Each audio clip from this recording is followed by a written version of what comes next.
केंद्र सरकार ने और यूपी सरकार ने यूपी में तो अलग मतलब कानून बना के भेजा है कि जिस तरह से 5 आदमी नमाज पढ़ रहे थे मस्जिदों में, उसी तरह से यूपी में नमाज पढ़ेंगे 5 आदमी। और दूसरे राज्यों में भी अलग तरीके से कानून बनाए हैं।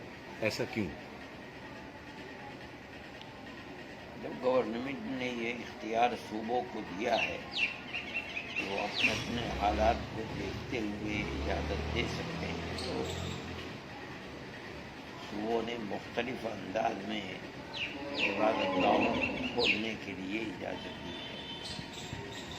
यूपी ने कुछ और रुख इख्तियार किया है, मरकज़ ने कुछ और रुख इख्तियार किया है, दूसरे सूबों ने अपने अपने हालात को देखते हुए और रुख इख्तियार किया है। मसला ये है कि मुसलमानों को इस सिलसिले के अंदर एहतियात से काम लेना चाहिए।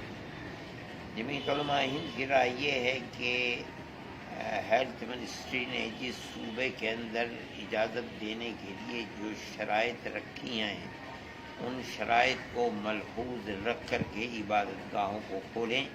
अगर वो शराइत पूरी की जा सकती हैं पूरी करें, और अगर वो शराइत पूरी नहीं की जा सकती तो जिस तरह से अपने घरों में अभी नमाज पढ़ी जा रही थी इसी तरीक़े के ऊपर नमाज पढ़ें। इसलिए कि हमें इस चीज़ का ख़तरा है कि मर्द तो दिन ब दिन हर जगह बढ़ता चला जा रहा है और इसकी तवक्को की जा रही है कि मर्द के रुकने के अभी आसार नहीं हैं। मुसलमानों के सिलसिले में मीडिया का रुख इंतहाई ख़तरनाक है।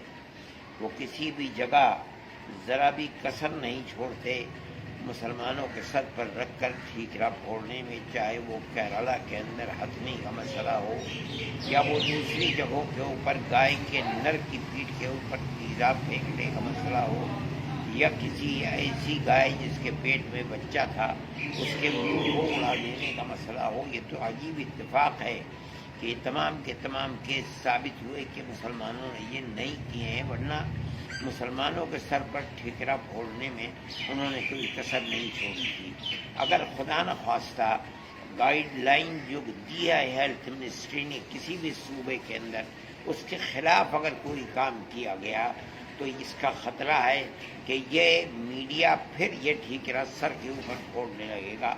हालांकि कोरोना का जो फैलाव हो रहा है उससे इसका कोई ताल्लुक़ नहीं होगा।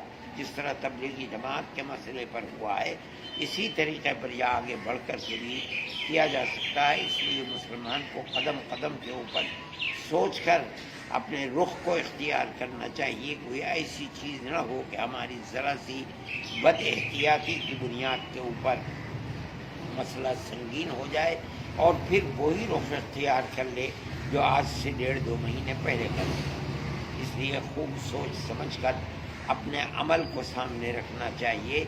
जमीयत उलमा इस राय को पेश करती है। इस बुनियाद के ऊपर हमें तवक्को है कि मुसलमान समझदारी का मुजाहरा करें। अच्छा, हजरत दारुल ने फैसले पर नाराज़गी जताई है?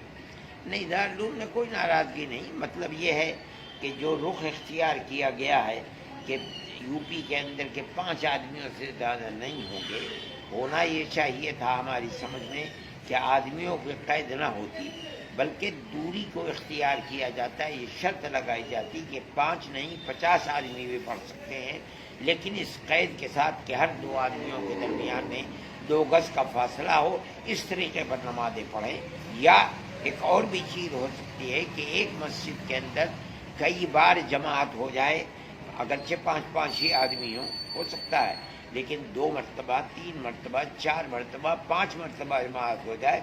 एहतियात का तकाजा ये है कि जहाँ पहली जमात हुई है उससे दाएं बाएं हट करके दूसरी जमात हो, जहाँ दूसरी जमात हुई है उससे दाएं बाएं हट कर तीसरी जमात हो, तो इसके अंदर भी कोई मुज़ायक़ा नहीं। अगर तो आपको नहीं लगता कि भेदभाव हो रहा है? भेदभाव तो है ये दुनिया के अंदर, नहीं हिंदुस्तान के अंदर तो पूरी सियासत भेदभाव की सियासत है। तो हम कह ही रहे हैं, हम तो हमेशा दे, ये तो ऐसी चीज़ है कि जिसके कहने की ज़रूरत नहीं है, ये तो नज़र आ रहा है हर एक को।